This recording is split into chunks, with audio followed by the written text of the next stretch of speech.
Everybody will stand and Commissioner Beckstead will lead us in prayer. Our Father in heaven, we're grateful for this opportunity that we have to meet together as a county commission to consider the matters of business for the county and to make decisions. Father, we're grateful for this beautiful county that we have to live in, for all those that make it great. Father, bless those that are our frontline service providers, our sheriff's department, our fire department. Bless them that as they perform those duties, that they'll be protected and have you watching over them. Father, we're grateful for all that we have. We're grateful for our many blessings, and we understand and recognize that everything that we have comes from thee. And we say these things in the name of Jesus Christ. Amen. Mr. Todicini, will you lead us in pledge? I pledge allegiance to the flag of the United States of America and to the republic for which it stands, one nation, under God, indivisible, with liberty and justice for all.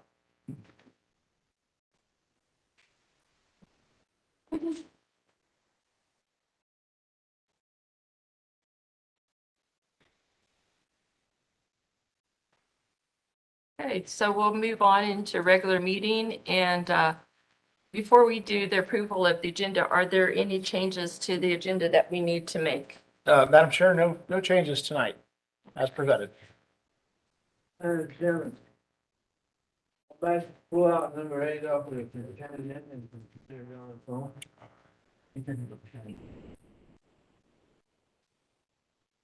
For Need to go to. Oh, okay, I thought we had to wait on his. Okay, go ahead. Do I have a motion to approve the agenda? I'd move to approve the agenda. I'll second.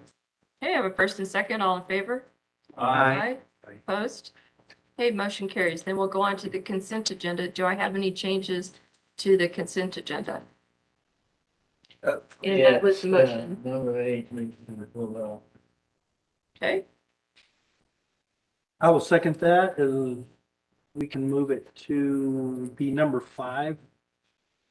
The new number 5 on new business. okay, I have a first and a second. All in favor? Aye. Anyone opposed? Okay, motion carries. We'll move that to item number 5 of the regular agenda. So, And Madam Chair, we need to go back on the rest of the consent items okay, and read those off and then take a vote on those. I will think. Okay. Okay, at this time, consideration of approval of regular meeting minutes from September 6th, 2022. Consideration of approval of regular meeting minutes from September 2022. Consideration of law enforcement fund grant agenda agreement number 22ZG101622. Consideration of FY23 budget adjustment number 2, resolution number 222319. Number 5, consideration of approval of memorandum of agreement with the New Mexico Department of Agriculture for non-native creotypite removal, riparian restoration. Number 6, consideration of approval of resolution number 222317 for the disposition of county surplus.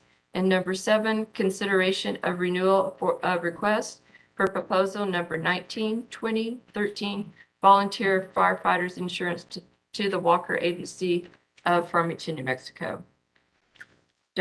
You see, I have one more at the bottom. Yes, number 9. That number 9 is, which will be number 8, is consideration approval of resolution number 222318, supporting New Mexico DOT 2022 local government road fund cooperative agreement extensions. So do I have a motion to approve? Motion to approve. Okay, I Second. have a first and a second. All in favor? Aye. Opposed? Okay, motion carries. Okay, thank you. And with that, we'll move on into new business. And this will be the consideration of revised preliminary plat for Coyote Ridge Subdivision Phase 2.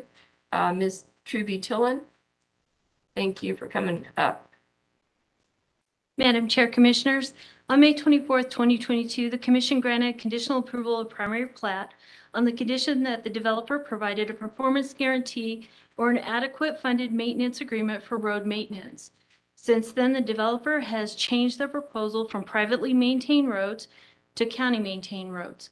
Public Works has reviewed the revised proposal and has no objections. Staff hereby requests approval of the revised preliminary plat. Okay. Thank you.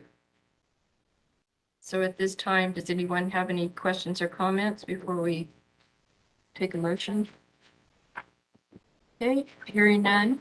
Well, Madam Chair? Yeah. Does this go in line with, the recommendations of what we approved last time? I believe so. They've Part of the changed. plan of how we were gonna get through this? Yeah, it was one of the options. Madam Chair, Commissioner Beckstead, I believe that they have gone along with your recommendations. And Madam Chair, Commissioner Beckstead, their engineer is here, Mr. Bob Eccles, if you wanted confirmation from him. That's just making sure we were doing what we. Yep. Talked about. You bet. Madam Chair, I'd move to approve the consideration for the revised plat for the Coyote Ridge subdivision phase 2. I'll second. I have a first and a second. Is there any other discussion or comments? Okay, hearing none, all in favor? Aye. Anyone opposed? Hearing none, motion carries. Thank you. Next on our agenda, we have consideration of San Juan Regional Medical Center estoppel certificate and agreement. Mr. Sawyer and Mr. Mayor. Thank you, Madam Chair, Commissioners. As we come up to the podium, I'll go ahead and do my intro, if you will. The county owns the hospital building. As you know, the county owns the hospital building and the land it is built on and leases it to San Juan Regional Medical Center. It's a 99-year lease and it expires in 2051. San Juan Regional Medical Center has asked the county to execute an estoppel certificate in connection with San Juan Regional Medical Center's plans to enter into a master lease and sublease agreement. Under the agreement, $20 million in funds would be advanced to San Juan Regional Medical Center to finance surgical equipment, diagnostic imaging equipment, lab equipment, IT hardware and software, HVAC, lighting, and boilers and chillers.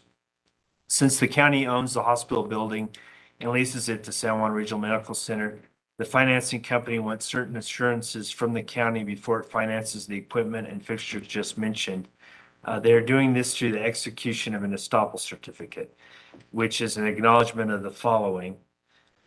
One, that the lease, and correct me if I'm wrong on any of this, but the lease of the hospital building, the San Juan Regional Medical Center, is still a valid lease and no default has occurred. The county has not filed for bankruptcy. The lessor may obtain a security interest in the equipment and the county will not take action to cause the equipment to become county equipment. And for the county warrants that certain other statements that are contained on page 2 of the estoppel certificate are true. The legal department is not aware of any default, nor does it have any reason to believe the lease as amended does not remain a valid binding lease. The execution of the certificate does not subject the county to any pecuniary liability related to the leased equipment. However, if the county were to assume as operation of the hospital, it may be obligated to make the lease payments. And the county has executed these certificates in the past, and the last time was 2017. So I just. Now, Mr. Sawyer, I know the hospital struggled making that lease payment that one year. But, Yes, our $1 per year lease payment. Yeah, sometimes we have to. I thought maybe Ding we him could for get it. Mr. Manning up here to explain why that was. No, I'm just joking. I'm totally joking. But. So I'll turn it over to San Juan Regional Medical Center representatives. Good evening, Madam Chair and Commissioners. My name is Linda Melendres, and I'm counsel to San Juan Regional Medical. We are looking to do, this is the third iteration of this financing for new equipment. And we've been working with Bank of America. The first master lease was signed in 2010. We then had another in 2017. And we've come in front of you before to just get all of our T's crossed and our I's dotted with Bank of America. Mr. Manning can explain more about the equipment if you're interested, and if you have any questions about the process. Right now, what it is Bank of America is the lessor under the master lease, and the New Mexico Equipment Loan Council is the lessor, and then we would be the lessee, the sub-lessee. So that's how the lessor, lessee, sublessee. That's how this transaction has worked in the past, and that's what we're looking to continue to do again. So if you have any questions for me or Mr. Manning. Brief overview or? I want detailed description of all the medical equipment. Commissioner Banks said I don't exactly have Okay. detailed descriptions, but I can give you an overview of the equipment. And Madam Chair and Commissioners, thank you for the opportunity to be here today. But really the equipment, as was explained, diagnostic equipment. So we're talking X-ray, CTs, MRIs, surgical equipment. Just for, I don't know if the commission knows, but we are currently installing a new robotics program in our OR, as well as upgrading our camera system in all of our surgical suites. So really a focus on our surgical offerings that also have a real benefit to the recruitment of providers into our area, because really that's what they're being trained on. That's what physicians are being trained on in school. So to be able to say, hey, we have this offering helps with that, but also provides options for our community in terms of their care. Monitoring equipment, patient monitoring, bedside equipment, or remote monitoring, lab equipment, or chemical analyzers, point of care testing, those kind of things. There's IT hardware and software that's also part of the plan, as well as some facility equipment such as HVAC, chillers, boilers, and lighting. So those are just kind of high level as we iron this out, but really just investing in the modernization of the equipment that we have at the hospital, and investing in our hospital and to provide that world-class care that that's part of our vision. This is really an effort to forward our vision to do that. So I stand for any questions. Thank you. I saw a picture of the Da Vinci yesterday. Yeah, it's pretty It's a awesome. huge piece of equipment. Yeah, So pretty amazing. they're really excited about that. Yeah. Yeah. Okay. Any other questions or comments? Okay. Madam Hearing none? Chair, Yes. can we just have Mr. Manning provide his first name? Ryan. Ryan. Thank you. All right. Do I have a motion? I'm still moving. Second. Okay, I have a first and second to approve the certification and agreement. All in favor? Aye. Aye. Opposed? Hearing none, motion carries. Thank you. Thank you very much. All right, next on our agenda, we have consideration of the 14th Amendment to the Intergovernmental Agreement for Detention Center Services. Daniel Webb. Welcome, Daniel. Madam Chair, members of the commission, this year I get to come up here with good news. So we are potentially, with your approval, looking at decreasing the FY24 per diem almost 22%. So we're currently at 112.77, and given actual cost for FY22 last year, and some ARPA funds that were included to help with with operations, and an increase of over 20,000 bed days in FY22 from FY21. We are looking at a per diem rate for FY24 of 88.03. So, which again is down from the current 112.77. And if the municipalities ask, I'd like them to think that I'm personally responsible for that. So, Right. Thank you. Are there any other questions or comments for Mr. Webb? Okay, then I will take a motion to approve. So moved. Second. Okay, I have a first and a second. Are there any other comments or questions? Okay, hearing none, all in favor? Aye. Opposed? Hearing none, motion carries. Thank you. thank you. Next, we have Sheriff Ferrari coming up, consideration or the Sheriff's Office presentation consideration approval to a New Mexico Law Enforcement Recruitment Fund. Welcome. Thank you, Madam Chair, members of the commission. As stated, Sheriff Ferrari, and what we're bringing you today is the San Juan County Sheriff's Office has been a recipient of monies that were available through House Bill 68. These monies were there was a certain pot of money that was set aside, $40 million, that was earmarked for hiring and recruiting. And of course, we knew about this in the passage of the bill. However, there was never any real direction going to what would happen with this money. So a survey was sent out several months ago to law enforcement. Sent out several months ago to law enforcement agencies. And we didn't know what the survey was for. We filled it out. We submitted it. And to our surprise, a few weeks ago, we were informed that we were the recipients of $3,150,000 from House Bill 68 to go towards the hiring, recruiting, and retention of law enforcement officers. This money is distributed over the next 3 years, with the bulk of it being released already. And as of this point right now, we've received, with your guidance and approval, we will receive $1.8 million this first year. Now, this money has to be expended before June 30th.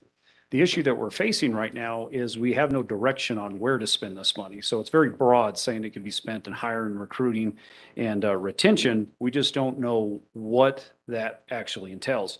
Mr. Stark has made phone calls to Santa Fe, and I've made some phone calls to several police chiefs and sheriffs throughout the state trying to get some direction, and there's still a lot of unknowns. We were informed that there will be some type of email or something sent out here before too long, giving us better direction, and what we haven't received that yet. The time is ticking. So that is quite a bit of money to need to be spent in a very short amount of time. You probably saw my quote in the paper. I feel like it's a scene out of Brewster's Millions, where I've been given this money, but I have no idea what to do with it, just told that I have to spend it. So my staff and I have sat down and came up with what we felt was reasonable, how we could spend this allotted money. Now, if we do not spend this money, it returns to Santa Fe. Where it goes from there, we don't know. So we want to make sure that those dollars are used here in San Juan County. So I'm going to turn it over to my captain, Mark Fetzer, who's in charge of hiring and recruiting at this time. We've prepared a presentation on where we feel these funds can be utilized and best served here in San Juan County. Mark? Good afternoon, Madam Chair, members of the commission. So as Ferrari said, we have this money. My hopes now is to give you kind of a brief presentation on the Sheriff's Office plan on recruiting. We are in a recruiting crisis, as you're going to see in a moment, if you aren't already aware. And so we have had a plan going forward. This adds to our plan. Nope. Oh, there we go. Okay. So some of the challenges we're facing, some articles recently, end of June, 10.7 million jobs in the United States, 2 per person looking for a job. This doesn't help us in law enforcement, especially the fact that a lot of job seekers out there are looking for stuff that we can't necessarily offer. It's hard for law enforcement to offer remote work. PERF study, which is the Police Executive Research Foundation, earlier this year, also nationwide law enforcement agencies are experiencing this. Hiring shortages, retirement separations are increasing. So we're in no separate boat here. If you look here on this chart, the last 3 years, 2019, 2020, and 2021, you've seen the green line is our number that we've hired that has been steadily decreasing. And then in 2021, we had a spike. We lost 25 people from the various separations in 2021. That's 25% of our workforce. So that's a significant increases, and we're now, with everything post-COVID, trying to get back from that. And again, a major problem that we're trying to face. We've traditionally operated about 6% below staffing levels. For years, we worked on trying to hire above. The green line shows our average line that we've hired on. Our orange line is our staffing levels. Right now, we're 23% below. Average really feels more like 30% because of our training time. Keep in mind, on training, we talk about recruitment and retention. Training takes so long for us, about a year, to get somebody up and running to be useful on the street answering calls. So we've come up with a recruiting and retention strategy, again, at this critical low point to avoid any further disruption to services, also employee burnout, which is always a concern. Our ultimate goal is twofold: to increase employee retention, keep those investments that we have, the people that we've invested in, also increase the volume of candidates we can get in to have a larger pool to select from. One of the things we've not done is lowered our standards of hiring. We've maintained that high standard of hiring that we have to have the best law enforcement. And we're implementing this through multiple strategies. Some of these are an inventory of our salary and benefits, what's giving us a competitive advantage over other law enforcement agencies. Like I mentioned, every law enforcement agency is in this boat. I think statewide average is about 20% down. Retention, how do we work on retaining our current employees, prevent them from jumping ship, seeing other opportunities, whether it be other law enforcement opportunities or just other employment opportunities. How do we make them want to stay with us? Positional needs analysis, what positions are we needed? That's an obvious one for any recruiting strategy, but looking at where in the agency can we best use our manpower as well. Branding and culture, what is our brand? What is our culture? What are we known for? And how do we get that to align with the goals of the current workforce? Like I said, a lot of that has changed over the years, what they're looking for. We used to have people come to us, and recruiting was very easy. We had a lot of people showing up. It's a lot different now. Sourcing methods, what sourcing are we going after? Again, times have changed. Having a billboard isn't the same now. A lot more electronic and digital advertising and recruiting. Our application screening and testing process, making that efficient, making that quick, making that we're creating this kind of applicant experience, if you will, or candidate experience, where they're from right away, they feel satisfied in this whole process. Our onboarding and training, again, making that more efficient, that helps increase retention, and then reviewing and revision of all that. So that's kind of our overall plan. Those are little bullet points with a lot of stuff packed into each one that we're starting to get into.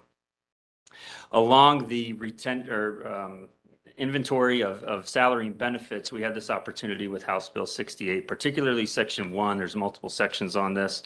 Section 1, which gave us this allocation of $3.15 million over the next 3 years. There's a 3-year distribution, and at the end of each year, the money's not spent will have to be returned to the state. So starting 1.8 million, and unfortunately, it's not a full year we have to spend that just till the end of this fiscal. Year 2, 900,000, and year 3, 450,000.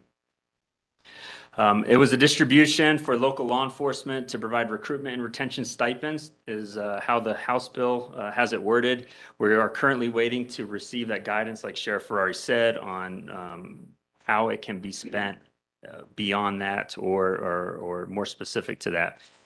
So the funding usage plans I'm about to show you are based off the bill language, the bill that passed this year. So some of the programs we want to move forward with is first is a referral bonus. We talk about sourcing methods. One of the best ways we have to recruit people is our own people. They know who they want to work next to. They're not going to recruit people they don't want to work next to. We do currently have a referral bonus. It's $500. We would be looking to increase that from $500 to $5,000 with this House bill money. Again, a goal of increasing the volume of candidates. It's twofold here. It's not just increasing the volume of candidates, but also the quality of candidates because the referrals coming from inside. Again, this would incentivize our current employees to help find people to work with us. Another area is the hiring bonus. Hiring bonuses are commonplace among law enforcement. If you do a Google search of hiring bonuses for law enforcement, you'll see almost every agency has them. It is a lure to both passive and active candidates, and it's also a risk for us of, again, when we talk retention,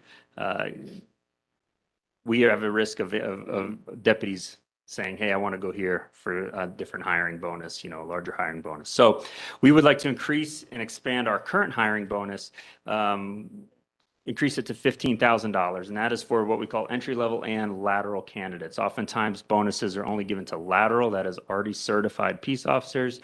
We would like to extend that to both. There is a benefit to lateral police officers. There's a benefit to entry level where we bring them up in our culture from day one, and they know exactly how we operate. Half of that would be paid at time of hire and half at the completion of probationary period. You're looking at a year to a year and a half, depending on their status. Again, a goal of increasing the volume of candidates, people looking at us. We'd also be looking at a retention bonus. Again, we talked about the retention.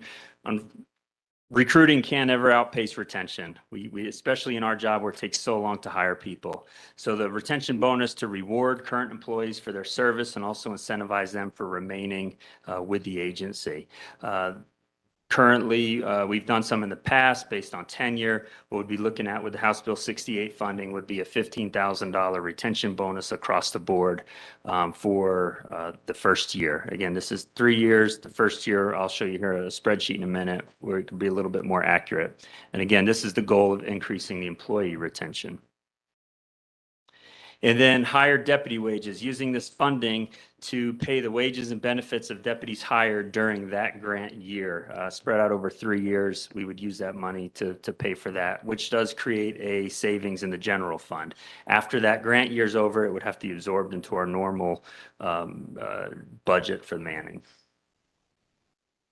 So our anticipated funding plan, again, the first year, year one, fiscal year 22-23, or what's left of it, is more accurate, although there are still some estimates as to how many people we would hire and referral bonuses. I don't want to say worst case because that would be best case if we had that many referral bonuses, but the highest dollar cost to the grant money.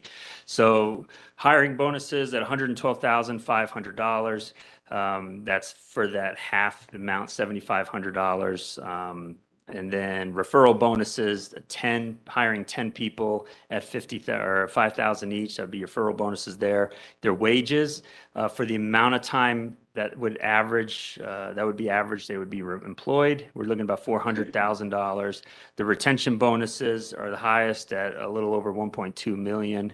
And the use of general fund savings, so that savings that we created, that 400,000 for our wages, we would use none of that, which would be an actual general fund savings of 400,000. The following years, again, are more predicted regarding the numbers of hires. We have to keep in mind our attrition rate as well. So hiring another 20 people that year would increase our hiring bonuses. Plus we have half the hiring bonuses to pay for the previous year. The referral bonuses, again, hiring 20 people, the higher deputy wages and the retention bonuses as well, which would be reduced because now the grant only is $900,000. The retention bonus would be reduced. A use of the $530,000 of savings to the general fund, use of $397,000 of that, but still $132,500 of savings to the general fund. And then again, year 3 is just scaled down version of that with an anticipated general fund savings of 0. Because we would have to use that full amount of savings on for the hired wages. Some additional funding needs along with this plan, the benefits, retention bonuses, funding is one part of retention. Advertising in terms of ads and events, like I said, the days of our billboards or just simple radio, local radio ads aren't cutting it anymore. So advertising, ads, events, marketing, branding, doing surveys within the community, understanding where the community sees law enforcement now, sees our law enforcement. We've done some preliminary surveys, found out some interesting information, comparing us with other law enforcement agencies and what people think. So, and then recruitment staffing. We are in need of an additional full-time employee in recruiting and hiring. Wages for them could be used out of that general fund savings to start, but it would need to be a full-time employee past this grant time. If we go at this and it works, it won't work for us if we take our foot off the gas after we get, back up to manpower. And then also background investigations and looking at a contract background investigator and funding for that.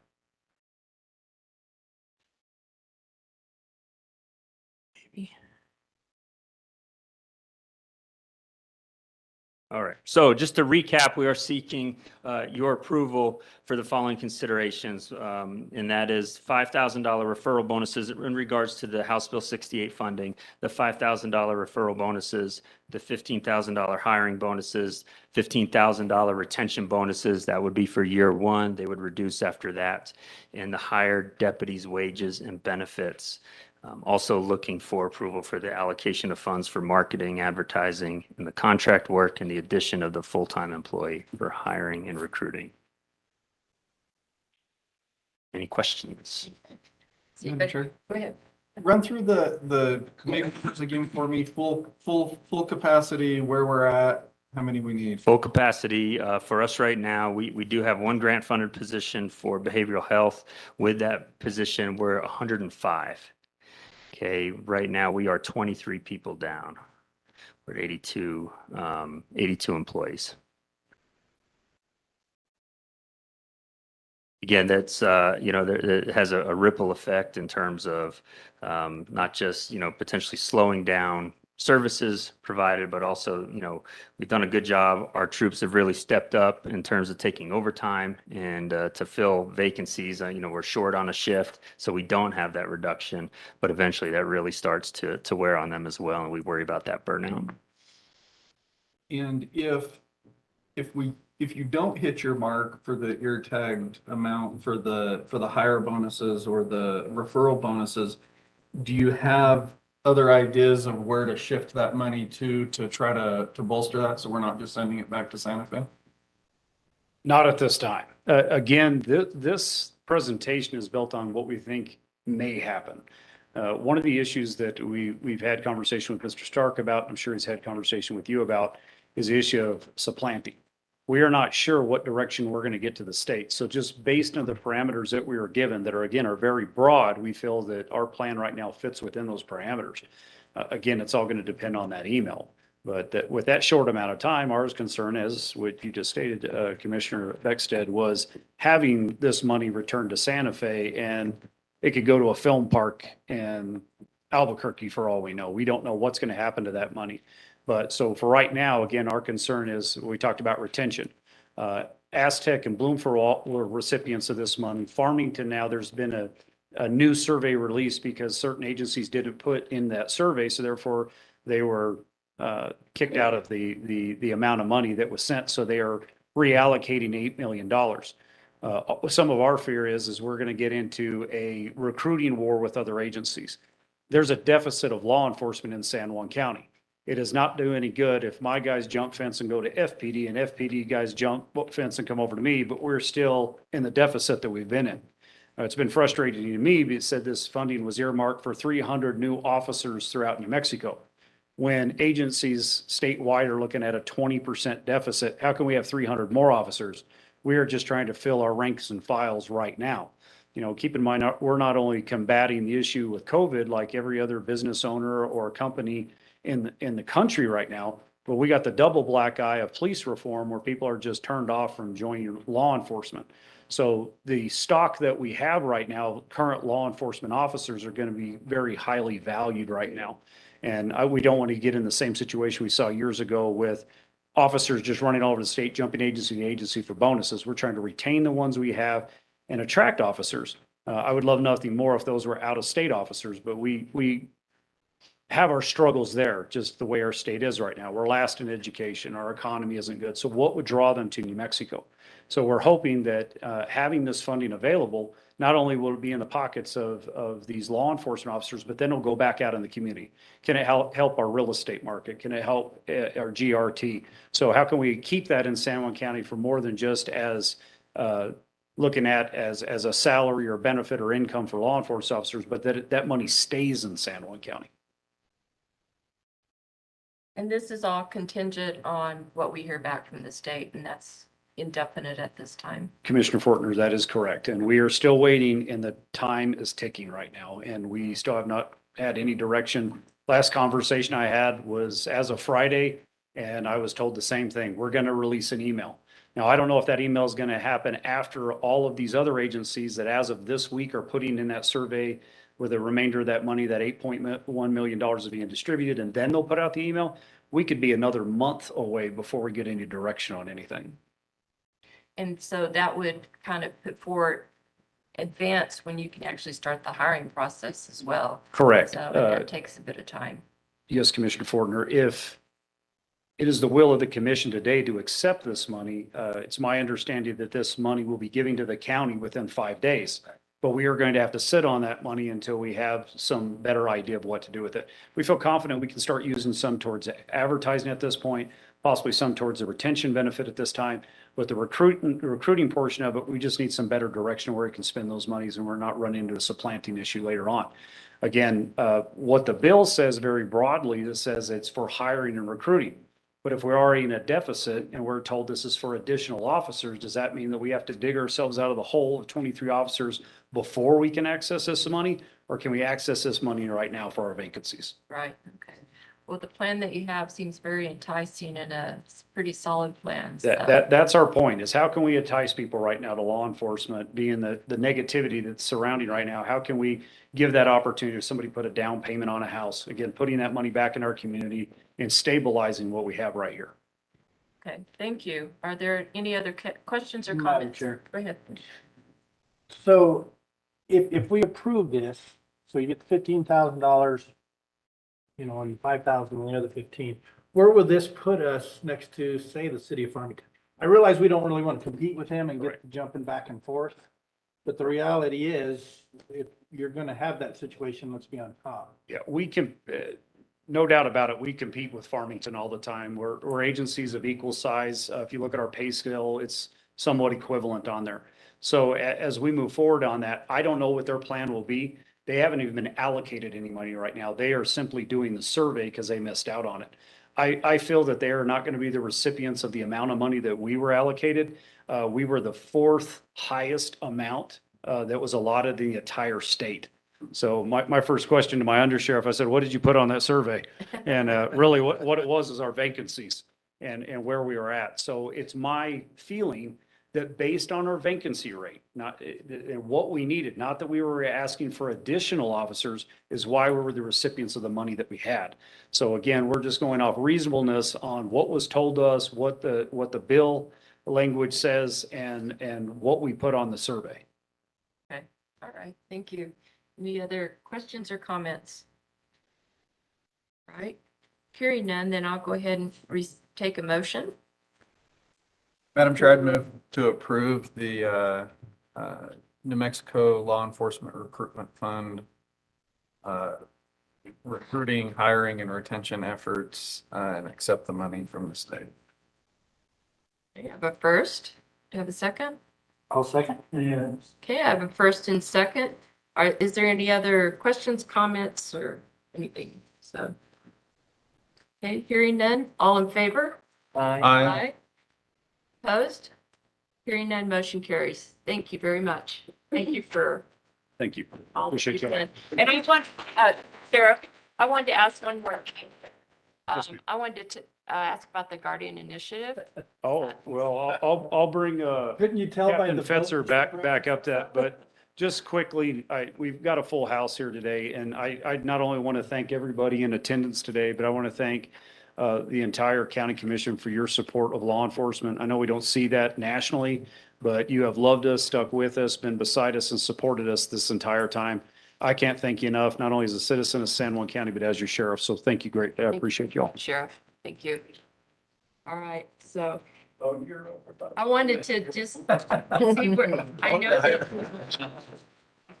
Sorry. I know it's coming up on the big sell-off. We are, Okay. yes. How's that going and how It's- much Madam Chair, it's going very well. I believe we're going to be back next month to even present some more officially Okay. to you and the commission. We leave November 27th. Our boat is shipped off. And even better, we've been able to bring in some great training to our area for our local first responders, for all over the Four Corners area on mental wellness and suicide prevention. We just brought in a 3-day nationally known program that was very well attended. We partnered with some organizations one organization out of California on a retreat. Part of our partnerships with FHE Health. We've already been able to send people to FHE Health for treatment, so it's been very productive and very well. We've been humbled and blessed by the support of our community and look forward to making a big splash. No pun intended. So hopefully not too big a splash. We want to stay in the boat. All right, that's right. Thank you so Well, much. thank you, and we look forward to hearing more from you. Thank you very much. All right, thank you. All right, so next on our agenda that we moved out of the consent agenda is the consideration for award of proposal number 222303, planning engineering survey services for the Lower Animas Valley Recreation Trail to Souter, Miller, and Associates of Farmington. And Nick's gonna present. okay, Mr. Perrell, if you'll come up here. Good afternoon, Madam Chair, Commissioners. Before you for your consideration is indeed an award of proposal 22-23-3 for, as you said, planning, engineering, and survey services for the Lower Animas Valley Recreation Trail to local engineering firm, which is Souter, Miller and Associates.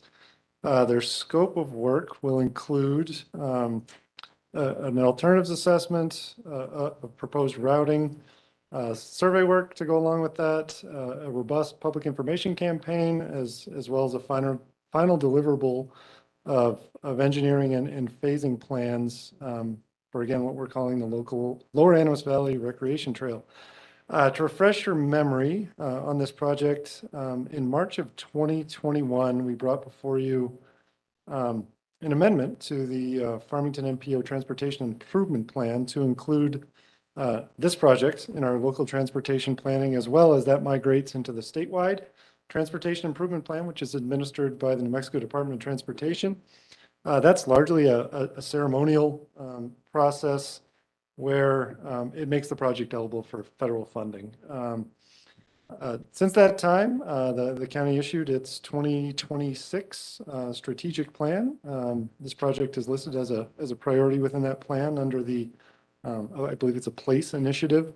And it's also listed in our current infrastructure capital improvement plan.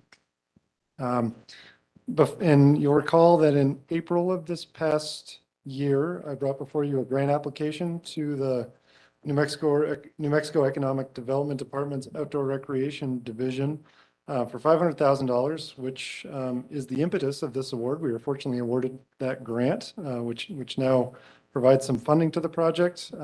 Myself, Warren Unsecker from the city of Farmington and Stephen Saavedra from the city of Aztec reviewed Souter Miller's proposal, found it to be of very high quality. They have a great deal of experience in trail development, particularly here locally. They've worked extensively with the city of Farmington on their trail system, most recently on the Among the Waters trail segment, which is located in the vicinity of the confluence of the Animas and the San Juan rivers. Again, the scope of their work includes an alternatives assessment for the routing between Farmington and Aztec.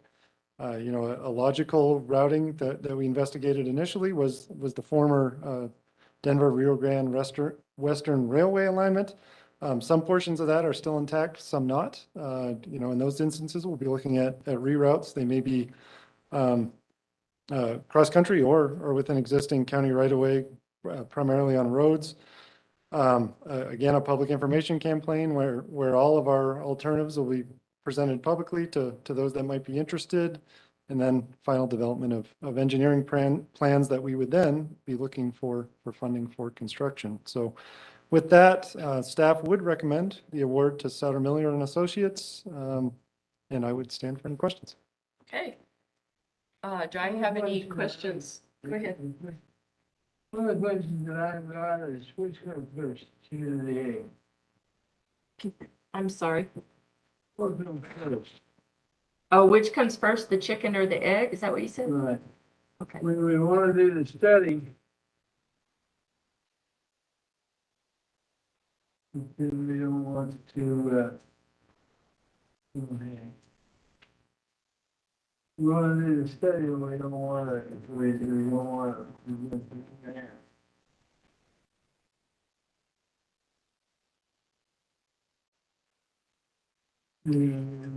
Yes. Maybe Mr. Perel could explain what this grant money is and what it can be used for and what it can't be used for. Sure. Madam Chair, again, this is a grant from the New Mexico Economic Development Department's Outdoor Recreation Division. As we described in our grant application to them, this was a planning grant to be used for planning, surveying, engineering, public outreach. In this particular instance, like I said, it's largely a routing analysis. We're attempting to connect the city of Farmington's trail system to the city of Aztec's trail system. Obviously, the direct route from that is somewhere along the 516 or the New Mexico 516 corridor. So again, that'll souse out as the planning effort is initiated. Okay. Does that answer your question? Well, I guess, yeah, probably. Okay. I realize it's all, in the planning stages, what happens to if we approve this thing tonight? Then, What happens if we approve this? Madam Chair, Commissioner Sullivan, approving this tonight will execute an engineering services contract with Souter Miller and Associates for essentially planning and design of a new trail system between Farmington and Aztec. yeah, but well, if we approve it, then it's gonna be approved, right? Madam Chair and Commissioner Sullivan, I might just step in quickly. There's no construction funding associated with the award that we received from the Outdoor Recreation Department. This is solely for planning and design work, essentially a feasibility study. Very similar to what we're doing with our efforts to bring a freight rail line from the I-40 corridor up to San Juan County, working in conjunction with the Navajo Nation. So this is almost exactly the same as, is this possible? Is it feasible? What are various alternative routes that could be utilized to tie in the Farmington Trail system to the Aztec Trail system? And so that would be the final outcome and deliverable of the work that Souter Miller and Associates would be doing for this project. So they could come back and say it's not even possible to connect the two. Correct, Commissioner Beckstead. They also could come back and say it is feasible and here are 3 routes.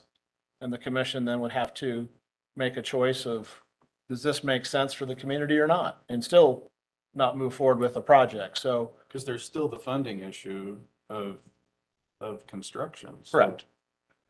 Okay. Madam Chair, Go ahead. I think I'm on the same page with Commissioner Sullivan. If we approve the study tonight, I think part of your question was, can we just veto it later? In other words, if we come back and we don't like any of the descriptions or the plans, then we can just veto it and be done with the project. Sure, Madam Chair, Commissioner Lanier, there's certainly nothing in the commission approved policy that would allow me to build a trail as the Public Works Director from Farmington to Aztec without your approval. Okay. Would that help, Sally? I think so. Okay. Any other questions or comments for Mr. Perel? Okay, at this time, I wanted to ask Mr. Sawyer, there's been a lot of interest in this. And usually we just take public comment at the end.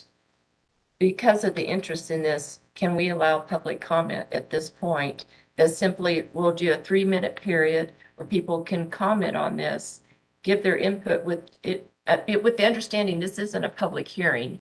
This is simply comment about this, that we can hear their concerns and then be done after that, go on to our next item. Yes, Madam Chair, as the chairperson, you have the ability to take comment right now if you'd like to get input on this issue. Okay, all right. Thank you, Mr. Pearl. We'll let you know if we have any more questions. So at this time, if you have comments, simply comments, this is not a public hearing, this is public comment. You can come forward for 3 minutes and come to the microphone. Please let us know who you are and what you like to speak to. And Madam Chair, if it's okay, I don't know if you stated a time limit. Yes, Do you want 3 to? minutes. Okay. Yeah. And then I'll let the people know when there's 30 seconds left, so you'll know when your time is Thank you wrapping very up. much. Thank you, Madam Chair. My name is William Bloomfield. I live on the old Aztec Highway. My property is adjacent to where this right-of-way is. I have some concerns about this item because I have concerns about the adverse impact it would have on the lifestyle of people that live adjacent to this right-of-way. I personally do not have a structure on the right-of-way. But if it's approved and that walking trail goes through, my backyard becomes a thoroughfare. And I'm not in favor of that. I live in the country because I want to live in the country. I do not want a bunch of strangers walking up and down basically my backyard, which is probably going to result in trash and other concerns. But I'm wondering about the adverse impact on property values, where we're in the country and all of a sudden we have a walkway in our backyard. I also have concern about the fact that there are several structures that are on that right-of-way that have been constructed since that right-of-way was abandoned. Some of these people probably don't know it, and others probably do. I do know that part of that right-of-way goes through a subdivision right in the middle of people's backyards. I also have a concern about the fact that when this railroad was abandoned and turned over to the city and the county, they gave individuals that lived in that area that had property adjacent to that right-of-way the opportunity to purchase that piece of land that was next to their property. And I know of people that have purchased that section of the right-of-way. So my question is, where is the funding going to come from to buy that property back from these people? And what are you going to do about the fact that these people bought that property from the people from the entity that owned it and built structures on it, and now they have their homes on it. They have their barns on it. They have their actual houses on it. I'm sure that if you were in my position and you suddenly discovered that they were going to put a walkway through your backyard, I'm not sure you'd be really in favor of that. I just think that it needs to be thought out over the concern of what impact it's going to have on the quality of life of people that live in the country. And the fact that all of a sudden, maybe they'll lose their home, their storage facilities, part of their backyard. I just have a concern that this is not a really good idea, and I'm not sure it's a good way to spend taxpayers' money. There are other things I think that should have a priority rather than putting out this survey to find out whether or not it's feasible or not, when there is more than 100 people. Hi. Okay, thank you very much. Okay, thank you.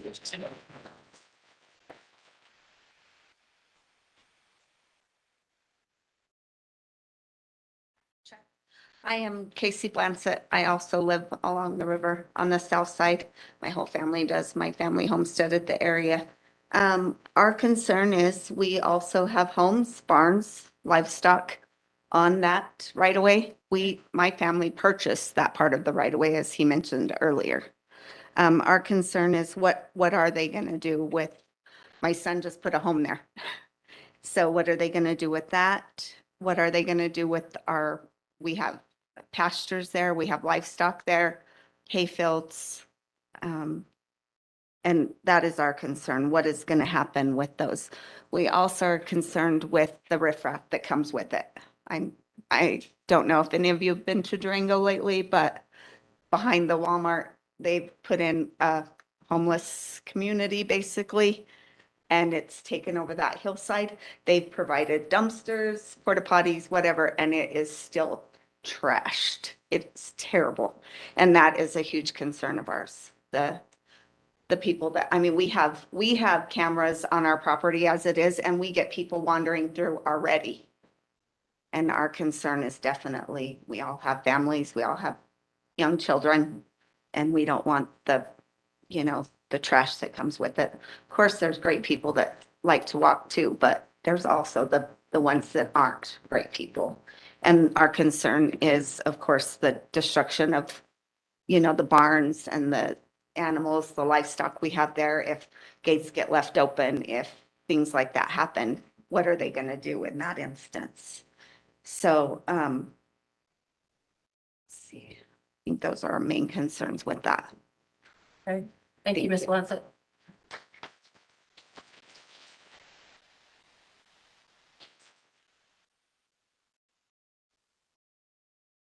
Madam Chair and members of the commission, thank you for hearing me. My name is Kyle Rhodes. I live on Samantha Lane, and this proposed route along the right of way of the railroad would go right through my backyard, probably within 50 feet of my house. I realize that this is just a study that you're looking at, and I realize that through that study, it may prove that, he already talked about rerouting possibilities and things like that.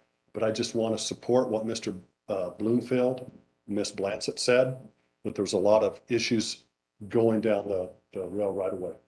And I don't think I can say it any better than they can, but I just want to offer my support for being very cautious about the results of the study. Thank you. Okay, thank you.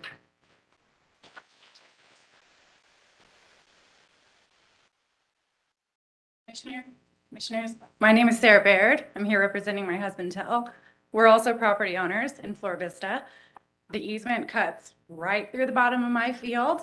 Not to mention I have a huge railroad trestle bridge that would have to be ripped out. Untold, who knows how much that would cost the county? My property value would decrease. Not to mention, I could provide you guys written testimony of other people who have backed properties where this has happened. Are you going to compensate us for livestock loss when some person decides to feed our horse alfalfa and they colic and die? What about calves? These are serious concerns that we all have as landowners that need to be taken seriously. Now, I'm all for public lands. I grew up hunting, fishing. I love public land, as most people here do. But you cannot do public work like that at the expense of us private landowners. It's just simply unconstitutional. So, like everybody said, there's a lot of us who are concerned. So, thank you for your time. Thank you.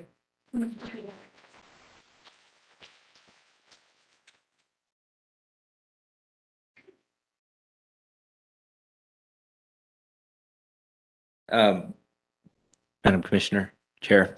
My name is Chad Stotts. I live on Lakeview Lane. It's basically my property's right on the old Luther Lake, and I don't know if y'all are familiar with that area in Flor Vista. This proposed route goes not only through my backyard, but there's really nowhere else for it to go in my particular situation.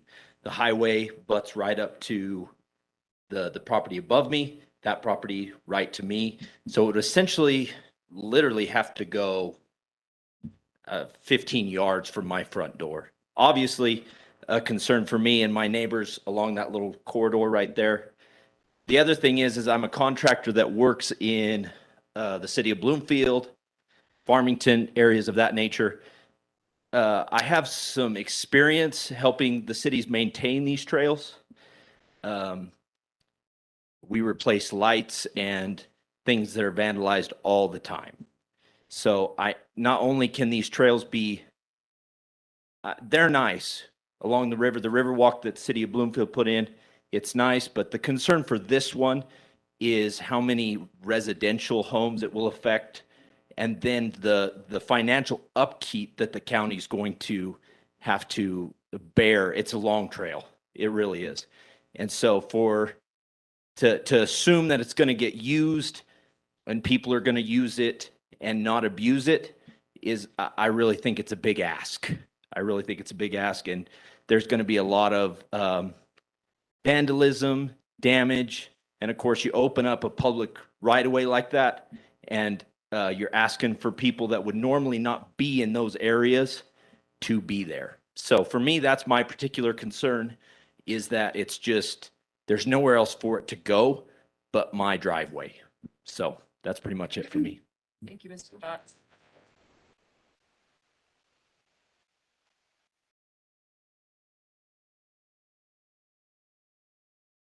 Hi, my name is Kevin Lane. I work for a surveyor here in Aztec. I don't have a stake in this. I don't own property along the proposed right-of-way whatsoever. I do, however, have a number of clients who have contacted me today. I had no idea any of this was going on. And many of them have concerns that have been stated already. One large thing which was stated was San Juan County deeded fee simple land to property owners back in 1977. They did not reserve easements in those places. And I think based on all the comments that are being made, there's going to be a lot of energy and time and money spent trying to convince people to allow these easements to go through. And I don't see the benefit of this bike trail unless it's already within existing right-of-ways. I don't see any reason for the public to need access through private land. I believe that there is right-of-ways that the county already has that could be used to do this. And that's where what my stance is that existing right-of-ways should be used and new easements should not be sought after. Thank you. Thank you, Mr. Lane.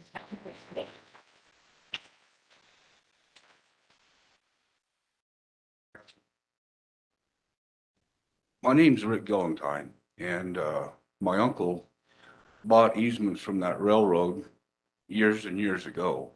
And I don't remember, it wasn't a lot of money, but he got permanent residence on all of that tract that's from my place at 140 on the South Side River Road, which is now 3,000.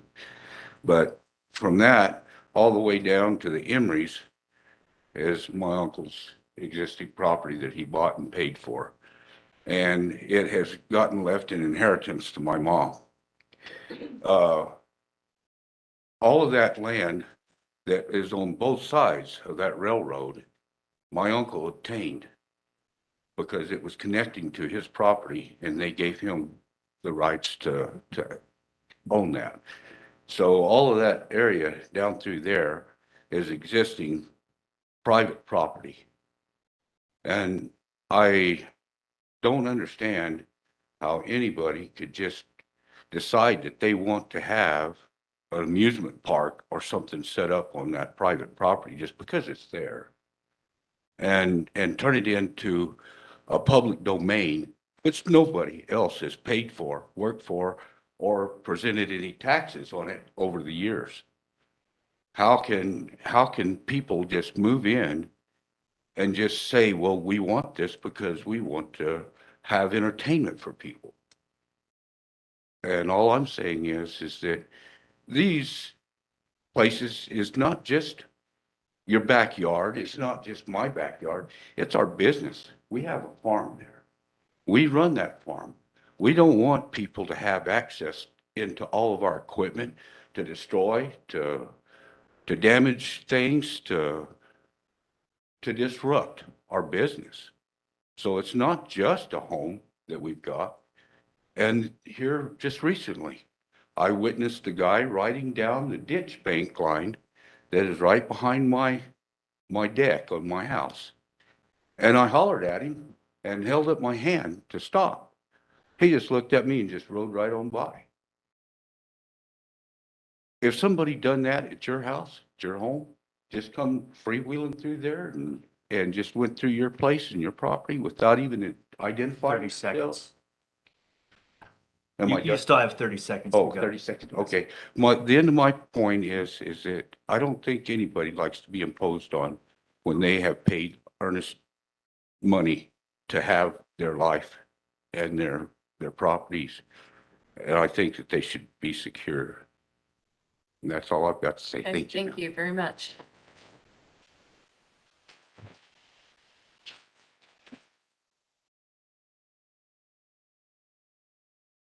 Chair, Commissioners, J. Paul McWilliams here. I do own property adjacent to where the potential path could go.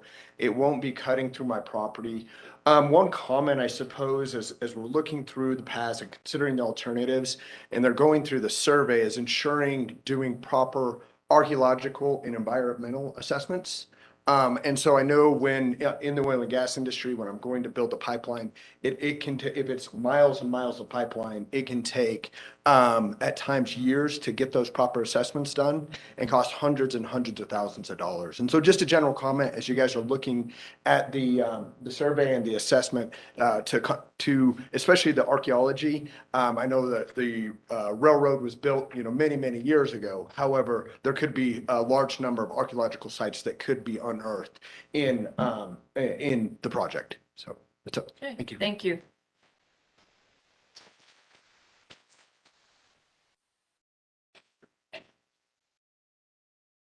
Milkers, and our family owns land that runs where the railroad track runs right through it. And I have a serious concern about opening it up to just every Tom, Dick, and Harry coming into my mother's property. We run livestock. It is a significant portion of my mother's income throughout the year is selling livestock. Another concern I have is people that have never been around livestock don't understand cows can be mean. They get off the trail and get hurt by a cow. What repercussions does that have on us? It's not our fault. They shouldn't be there. I'm against it. Thank you.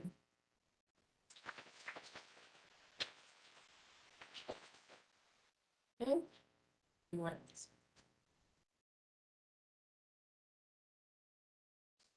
Hi, thanks for your time. As mentioned before, I think everybody has you covered. put it by yourself, I'm please. Darren Blakely, sorry. I live on Roberts Road. I don't actually own property on the easement, but is basically, as many people have the same problem, yards, feet away from my main entry door to my house. In that easement are plenty of deer and fox, turkey that use that easement already. So I wonder if that has been considered, as far as the easement goes. I'm not against the trail system and all that stuff, but as far as using the current railroad easement, I'm definitely against it. People's lives are already, established there. Things like my dogs, major part of my security system, are going to go crazy now all the time. They let me know when anybody is down the road. Again, major reason I moved out there was for privacy. I used to live in the middle of town by Ricketts Park, and just at all times at night, we'd have just common traffic anyways. Skateboards, 2 o'clock in the morning. Our main reason for moving out there is our privacy. So we've established our life out there and we want to keep our livelihood as it is. I wonder if some of that's been considered really dearly as far as that railroad easement goes.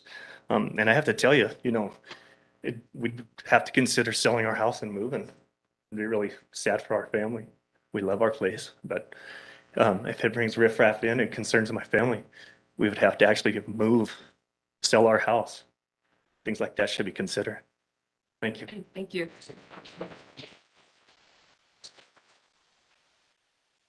Are there any other comments? Madam Chair, if everyone else is gone, I'll wait. One more loud now. I'm Andra Stradling, and one issue of this would be protection along that whole 17 miles of that corridor that you're trying to build. Not only is there, if you look at the problems that Berg Park has, spread that out across 17 miles, who is going to be able to police that? We've already got problems. Our sheriff just explained. We've got problem with staffing, recruitment, retention. I'm all for recreation, but this is not jolting my journey. And I hope, sorry, I have a weird sense of humor, but what I want to do is support the people that do live on these easements. I know, speaking with Butch Rouse this morning, there's that portion that's there above Lake Luther of those homes that run right there where it would have to go down in front of their yards. And that property was actually purchased or traded by Dimick, through Dimick Realty, by the Jensen Brothers Corporation years ago. So that property was in exchange for property that was in Farmington. So if you do the homework on that, that's all. I don't think you have any way of being able to utilize that portion, which gives a pretty good chunk in that area. But I support people that work hard and protect their properties and pay their taxes and make sure that their homes are protected and that they feel safe. I know the areas that are around Berg Park, where those trails are down there, there are not residences. You can really mix it up. If you add residences, you can have all sorts of criminal intent. So I just wanted to leave that. Thank you for the time. Okay, thank you.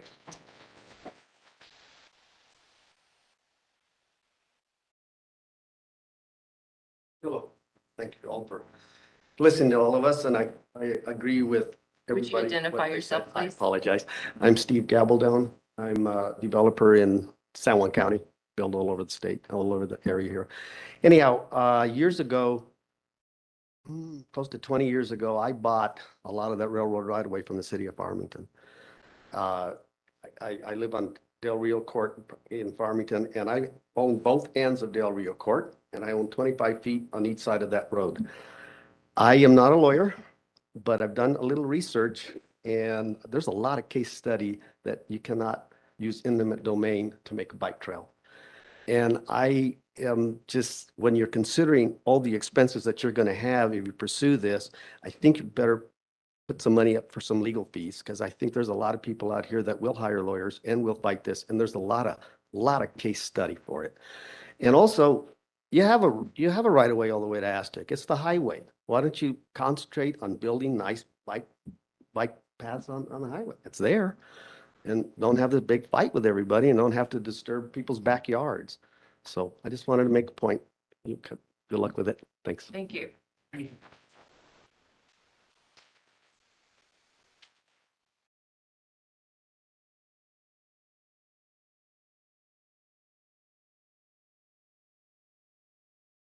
My name is Nolan Gillentine.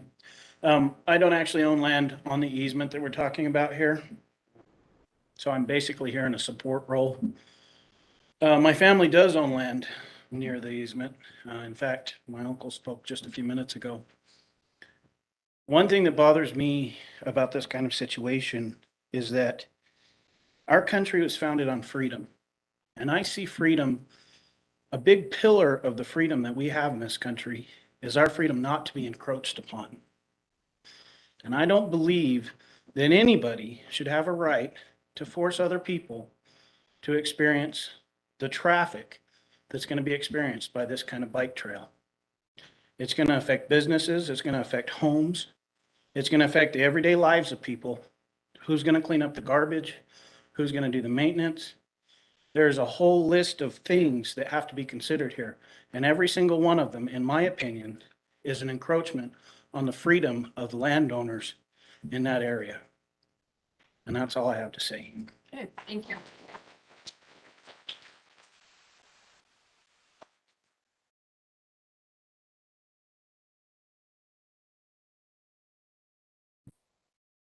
Shane Ferrari, San Juan County Sheriff.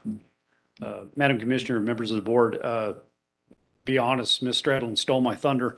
But one thing I just wanted to remind everyone of, and just for your consideration, if you move forward on this, was Berg Park experienced a lot of criminal issues and some major cases, to the point that now they have to have full-time enforcement down there in the way of park rangers.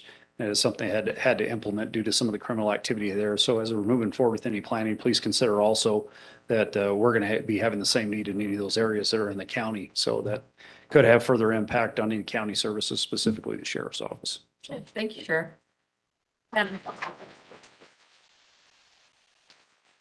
I'd like to ask you now if you'll hold your applause, and at the end, that's fine, but let's hold our applause. Go ahead. Madam Chair, members of the commission, we are also, my family, are property owners. As a matter of fact, the county has the bridge on 350 because my father-in-law deeded that to the county. Everyone in here is very passionate, so are we, of our property. Safety, the homeless. I think what's the hardest thing, and I know each one of you know this, I know this, and by the way, I should have said from the beginning, I'm not speaking as clerk of San Juan County. Did you identify yourself? I'm speaking as a resident of San Juan County and a property owner who takes great pride in our property.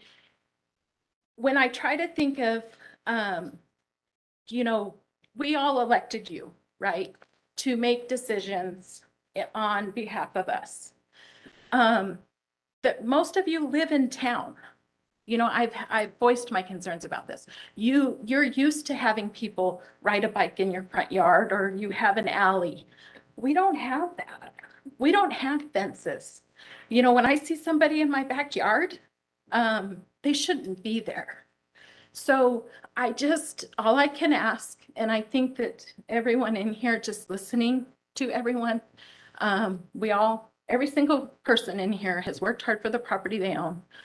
We understand the county's plan going forward, right? And we understand, I believe, that this is just a study, but the fear is the money that's spent on this study. Okay, so maybe the right of way for the railroad doesn't work. Well, then next, are you going to be knocking at my door because you want to put it along the river from the bridge at 350? Bottom line is, when you're in the county, we worked hard for our property. Think about us in that respect. It's not worth somebody that might ride their bike from Bird Park to Aztec once a year. Think about the inconveniences and the safety. You know, my kids are older now, but I may have grandkids one day that will be out there. They're not fenced in because I chose that. But I also chose to be in the country so that they can have that lifestyle. So I'm sure there was a lot more that I wanted to say, but I'll be done with that. Thank you. Thank you for your input. Is there anyone else that would like to share with the commission their comments? Okay, at this time then. Chair, go ahead. I'd like to make a comment. Okay. I appreciate everybody coming out. I mean, so many of my old students. I love listening to you guys. And we appreciate you coming in, and that's what this is set up for. And that's the only really good thing I can see coming out of the study is it will give you a voice to say, we will have public meetings and you will get together and get everybody's thoughts together and really have a presentation of why you don't want people in your backyard, the livestock, the freedoms. I mean, I wrote down a ton of comments, and so when we decide this, I would just like the commission to think about, you know, this is giving them a voice on a different platform than just getting 3 minutes. So that's Okay. That's much good. Thank you. And I'd like to add also that I appreciate everybody's comments, and had you not come, we would know how you felt. So I think it's indicative of what the freedom of speech is. And, you know, these are all things that we definitely take into account. So thank you for being here today. So with that, I'd like to see how the commission would like to move forward on this. Madam Chairman, I'd like to make a comment. Go ahead. Yeah, I think, I've listened to all your comments today, and I think that it's been real good. But we want to be on the right side of history. And I think that when you make the call as to whether you do it or you don't do it, I think you have to remember strategy you're on.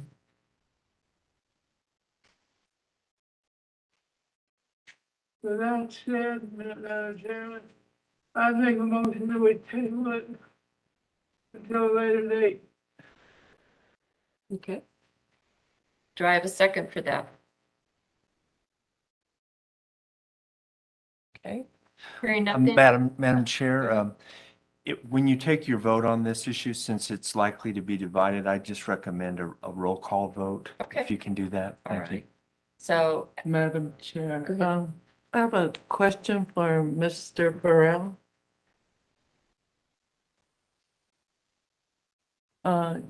There was this money that was, given by, is it tourism?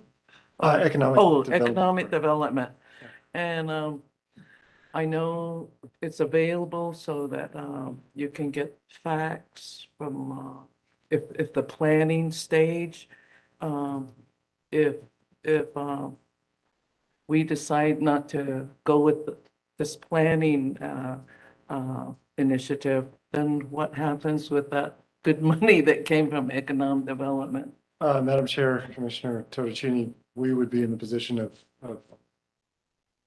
telling that the Outdoor Recreation Division that we would no longer have a need for their grant. That we don't want it. But it is good, because I know this, that on the recommendation that, the money's available, we hire these, Sauter Miller to go and take a look at what the people are saying, and they'll be put down on paper and the facts are there. Is that correct? Madam Chair, Commissioner Totocini, indeed, as part of the planning process, public input is certainly a very valuable piece. We've gotten some today, and I suspect we'll get a great deal more as the planning process continues. So again, at the end of what I anticipate to be a 2-year period, we'll have a document from Sauter Miller that has or may not have a preferred alternative that takes into account those comments we received during the planning process. Okay. All right, thank you. okay, thank you, Mr. Pearl. Madam Chair, I think there's a lot of maybe misunderstanding or I don't want to say misinformation, but and from what I've heard, there's potentially a lot of different areas where it's going to be broken up and segmented, and there's not going to be any access. I don't think this commission is interested in acquiring any new easements. Definitely not interested in eminent domain. I'm not sure where that came from. There's zero desire to do that. But what I do want to see is it feasible? And from what I'm hearing, it may be so disjointed that it makes no sense to do. But unless we do the study, we don't have that information. And so I don't know. It's one of those where I totally get the backyard argument. I understand that. But we have the funding to do the study, and if we don't do the study, then we are basing our decision on not having the information. And I don't know, I always like to make decisions based on information, on knowing, on a map that shows where it's disjointed, that type of thing. So to put everybody at ease, I at least I'm not interested in acquiring any new easements. And if the easement was purchased by your family, there's zero reason to go through your land or try to go through your land. And I don't think the interest of the county. But if we don't do the study, then we don't know. So that's kind of where I'm at in this whole thing. Okay, thank you. Well, Madam Chair, I understand, the property owners, but at least it'll be documented if Sauter Miller does this. You'll have people's names, where they live, and the facts, the information will all be there. So I'd like to make a motion that we approve Sauter Miller. Or the. Madam Chair, I think you have to take action. Already. Commissioner Sullivan has a Okay. motion to table, so I think Commissioner But there was no. It's- Chair Fortner needs to follow through. It was failed due to lack of motion, Okay, so, that's good to state on the right. record. Yeah, So said am that. I okay to make a motion? Yes. You would be. I'd like to make a motion to, consideration to award the planning engineering survey services to Sauter Miller and Associates, so that we do have on record the people's concerns, and they'll study all that. Is that correct? I mean, I'm for that. That's correct. That's good language. That language is appropriate. Yeah. Please remain quiet. Okay, do I have a second? I'd second that. Okay. I have a first, Commissioner Tuccini, and second by Commissioner Beckstedt. And now we'll do a roll call. So we'll start with Commissioner Lanier. First. Okay. You have a yes, and then Commissioner Beckstedt. Well, I'm gonna vote yes to give my citizens that voice in the public hearing. So yes. Okay. Commissioner Beckstedt Yes. and Commissioner Tuccini. Yes, so that it'll be on the record, and that the people get to state their concerns, and it'll be recorded and documented. Okay. Okay, Commissioner, so please keep your applause down. Commissioner Sullivan? No. You vote no? Okay. So we have 3, 4, and 1 against, and at this time, mine is in 4, because that way we can document everybody's concerns and go forward from there. So with that, this passes. Okay, thank you. All right, then we'll move on to number 8, I believe. Consideration of approval of resolution number 22-2318, supporting New Mexico. Consent agenda. That's already, that's. Oh, is that, consent. I'm sorry. Okay, right, we're at the end. Yeah. So we're at the Got end. it. So now, sorry, Report. now report from county manager. Thank you, Madam Chair and Commissioners. A couple items to update you on tonight. The project that we've been collectively working on with the city of Farmington to fund water and wastewater system improvements. Can we have those To the- doors closed back there? Thank you. Tota Subdivision, which is in the unincorporated part of the county. We're having, speaking of information meetings, we're having a public information meeting on October 12th at 6 PM at the Sycamore Center. And that will be primarily targeted for those residents that live in the subdivision to gain more information from the engineering firm that's working on that on our behalf, HDR Engineering, more about the project, what it would look like to connect to the system, the cost, and then, see if there's any folks interested in actually signing up for the service. So that project is in Commissioner Becksted's district. I know it's kind of odd on the map to sometimes know exactly where that's at, but that meeting's happening on October 12th at 6 PM. Household Hazardous Waste Day is coming up on October 15th. And so just as a reminder, I think you've got a flyer in front of you. This is specific to the unincorporated part of the county, residents that live in Bloomfield and Kirtland. The reason it's segregated that way is citizens that live within the city limits of Aztec and Farmington already have access to kind of call on demand household hazardous waste disposal. So that's that. Likewise, that same day, we're doing the free dumpster day. We do 2 of those a year, one in the spring, one in the fall.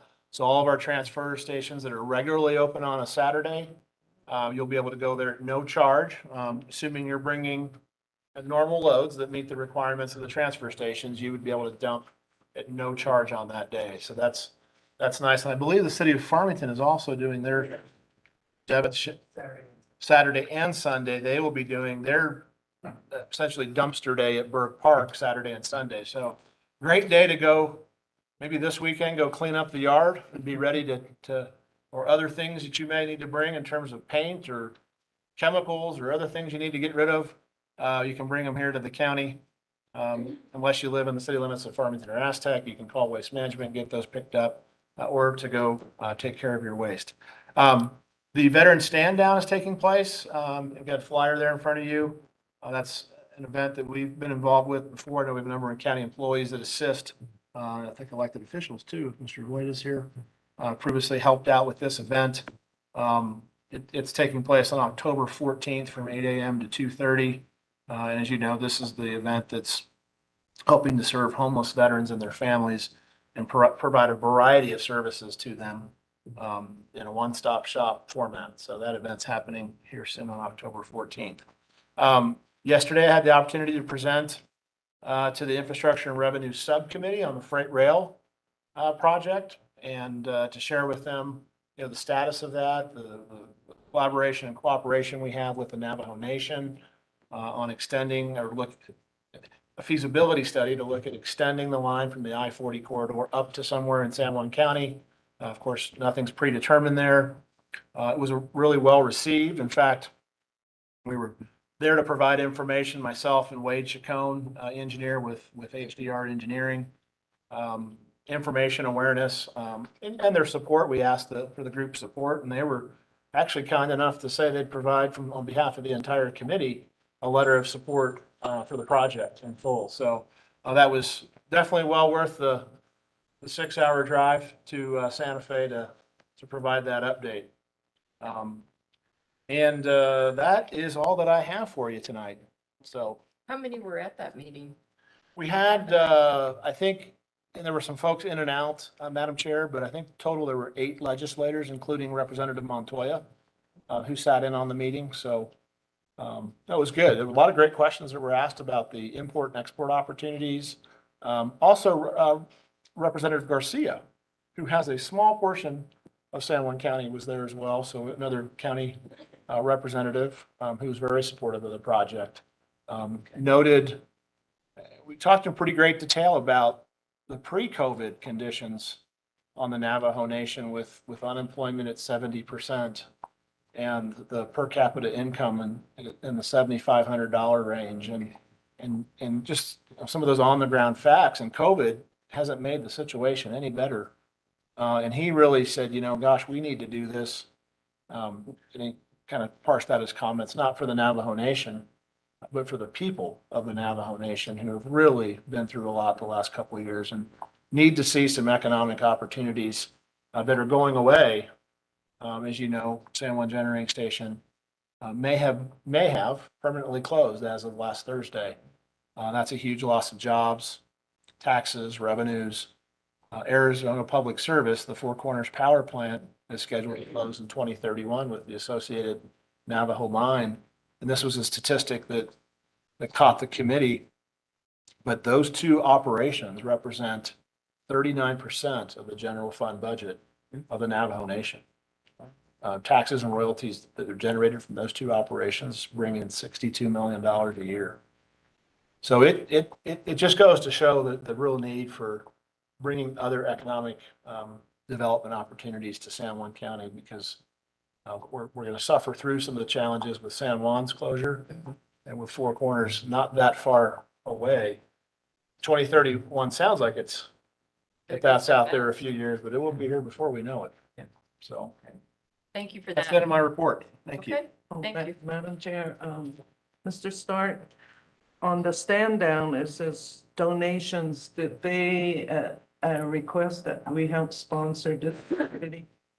Madam Chair and Commissioner Totticini, they haven't formally requested that, but previously county commissioners have assisted with the program.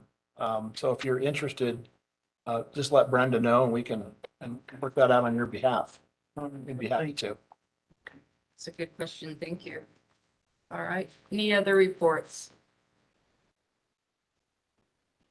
Madam Chair and Commissioners, good afternoon. On behalf of Mike Mestis, Emergency Manager, wanted to update you on activities today. The Office of Emergency Management held a school reunification seminar and drill and set up the school reunification site should there be need to evacuate a school and reunify students with parents. There were about 300 first responders, mental health professionals, school district representatives in attendance today. And that was a very good training for folks today. That was intended to happen before COVID.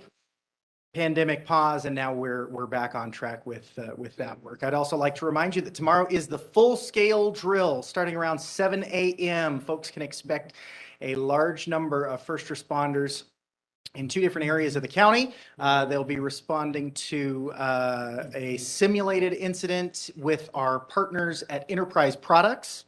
One incident taking place in Bloomfield in the area of Arizona and US 550 at that Enterprise facility. The other in Farmington at Herrera and East Main at that Enterprise facility.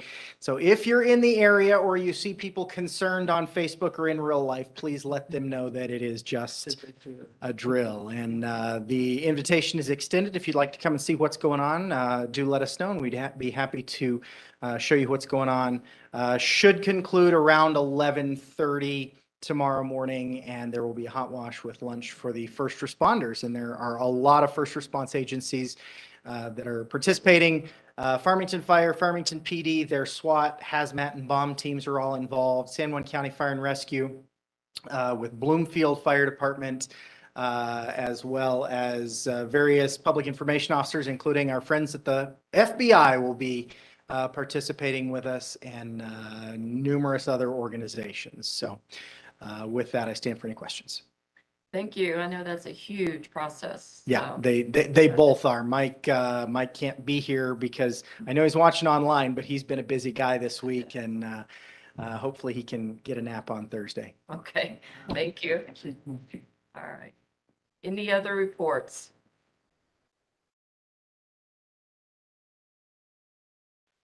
Hey, Madam Chair, members of the commission. Good evening. I know that a citizen of Miss Knight has come to the last 2 commission meetings upset with the dog bite experience and quarantine of her animal. And I'm not sure that she's here today. And I don't mean this to be adversarial at all. I just wanted to give you a little bit of information on why we do the quarantine as we do.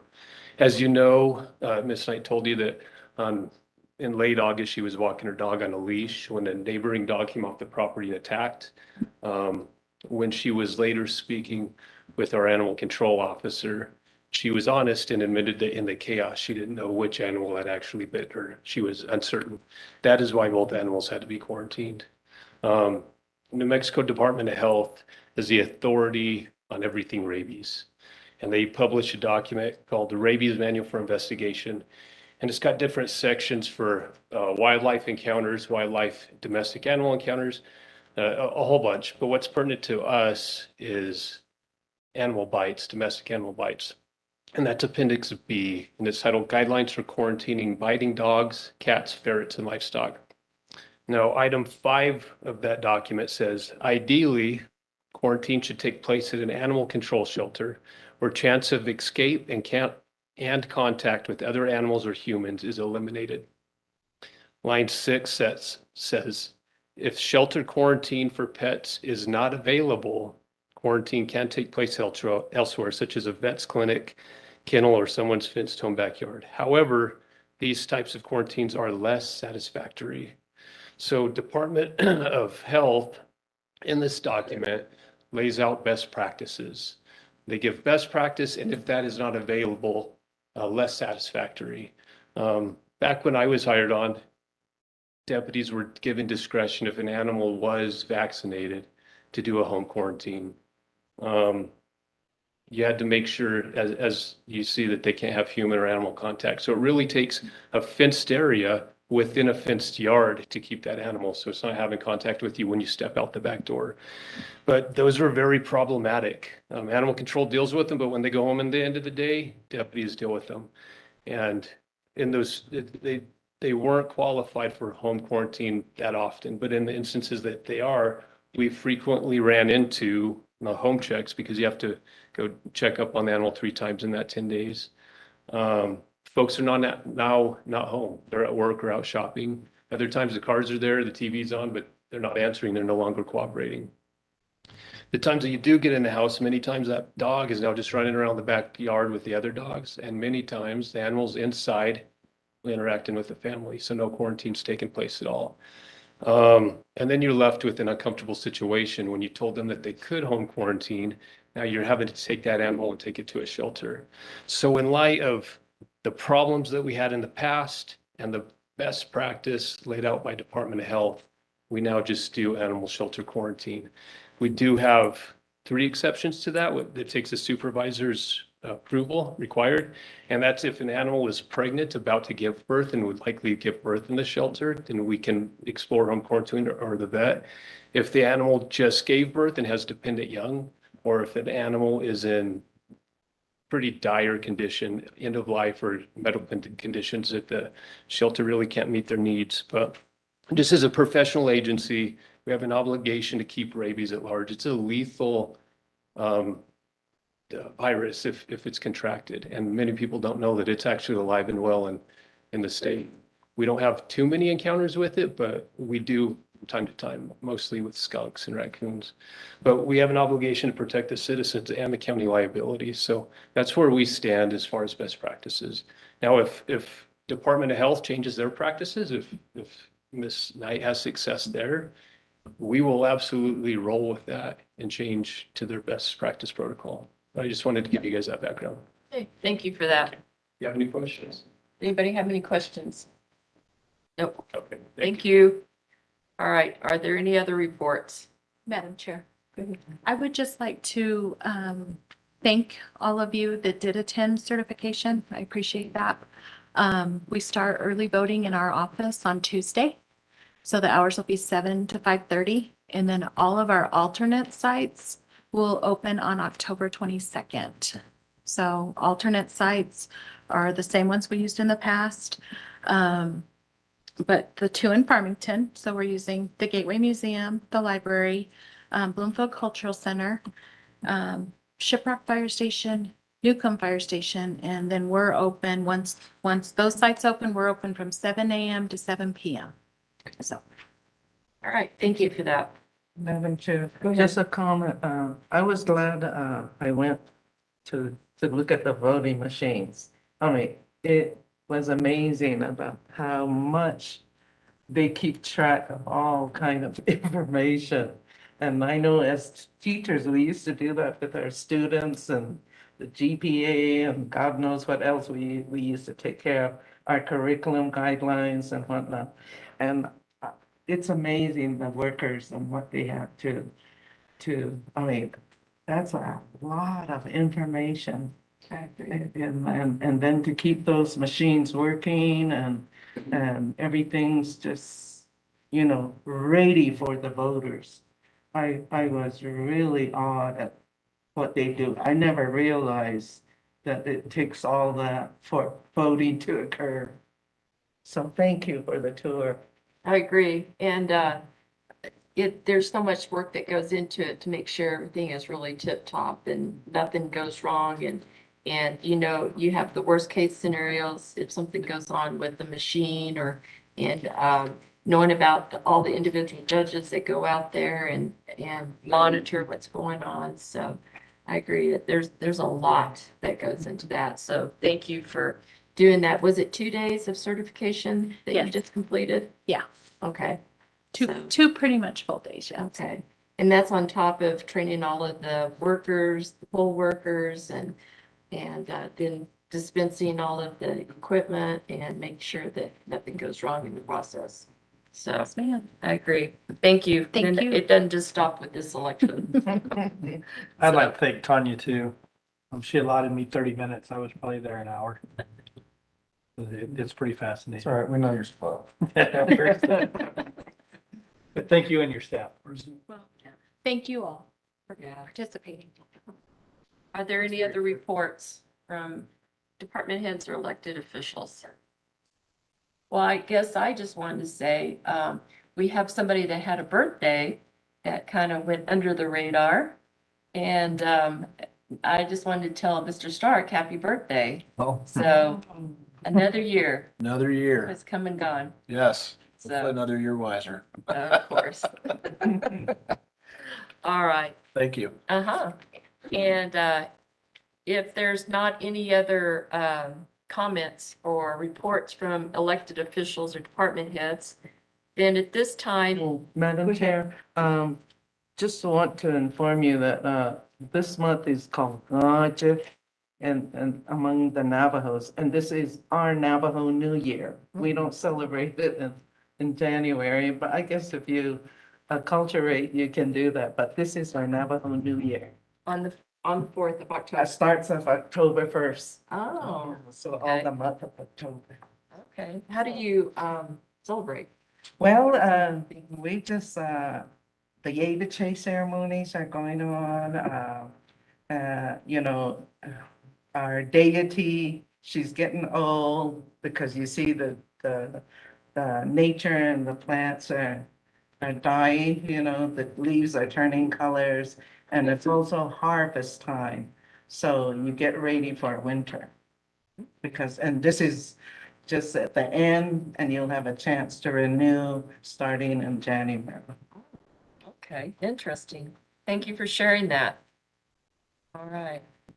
Is there anything else? All right.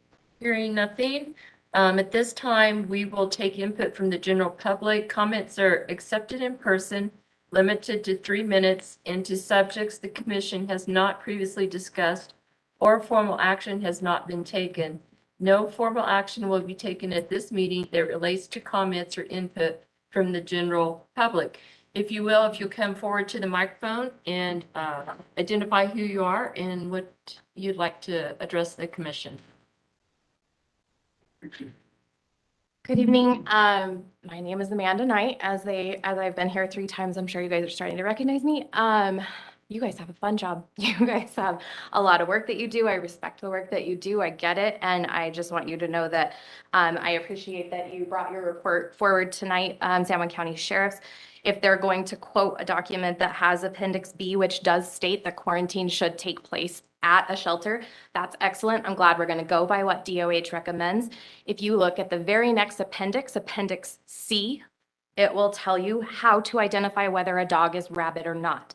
So if that's what we want to follow as Department of Health, I'm fantastic with that, because as you can see, I'm reading directly from that same report that he was. Information supportive of a dog or cat not being rabid include healthy appearance, male or unneutered, chronically vicious animal. Mine was not the vicious animal. He is vaccinated. He is owned. He was provoked to bite.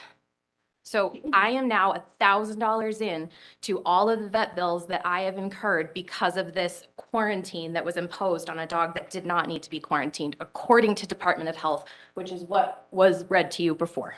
So I stand before you because I was told as I went through this process, this is what the ordinance says. We have to follow the ordinance. I appreciate, apparently you guys are reaching out whenever I don't know about it, because I do get phone calls from the sheriff's office. I do get people trying to explain to me why I'm wrong and they're right. But you guys are the entity that can make the change. You guys are the ones who can fall in line with what Farmington and Aztec do, which is not send a dog to an overcrowded shelter where they will get sick. There was a 2% chance that my dog might have rabies. There was a 2% chance that the other dog that bit me could have had rabies. I didn't need the county to step in. I didn't need anybody to do anything because I could have taken care of it with my neighbor, but the mandatory reporter, when I went to get my antibiotics, made it so that you guys needed to step in. We had to follow your ordinance. That's why I'm here. That's why I'm not going anywhere. I need you guys to understand that I don't walk my dog now. Why? I don't feel safe. If I'm walking my dog on leash, a dog can come and attack me and my dog could be taken away because the other person could say, could have been your dog that bit you. So I appreciate it. I know you guys have hard things that you're doing. I know that you guys are a governing body that's trying to make the best decisions for a large county. But I would like this ordinance to be changed. It's ordinance 10.3.6. Thank you. Thank you, Ms. Knight. Anyone else have any comments?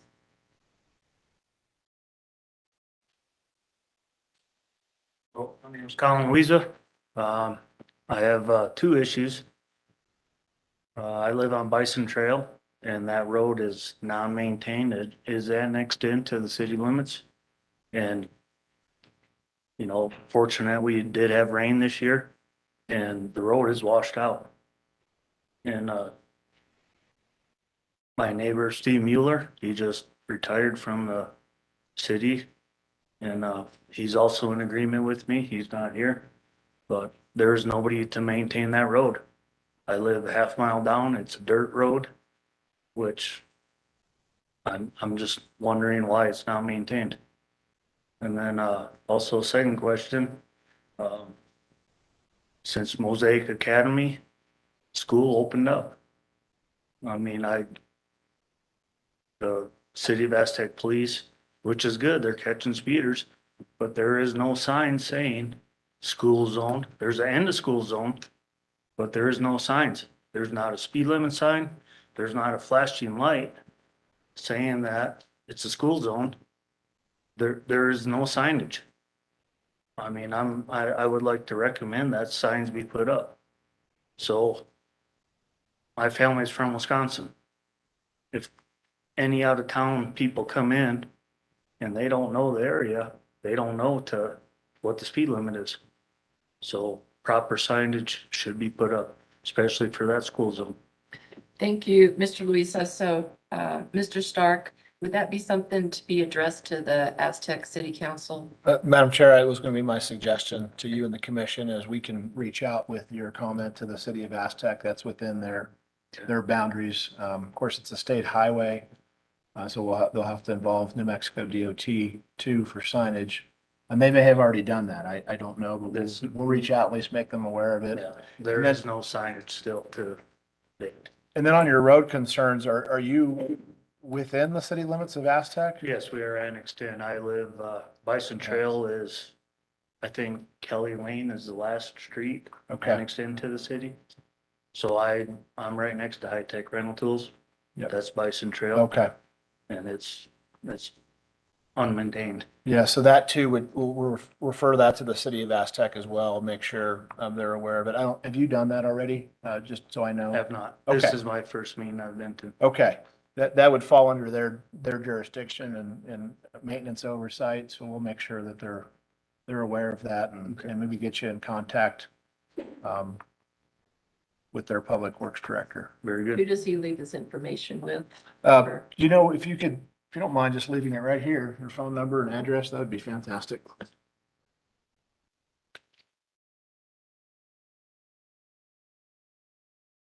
Is there anybody else that would like to make comments at this time? All right, then at this time, I need a motion to go into closed session. Madam Chair, I move we move into closed session to discuss threatened or pending litigation in which the county is a participant, specifically the Navajo redistricting lawsuit. Second. Okay, I've got a first and second, all in favor? Aye. Aye, opposed? Okay, motion carries. Thank you.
Final thing, I think is Making a motion.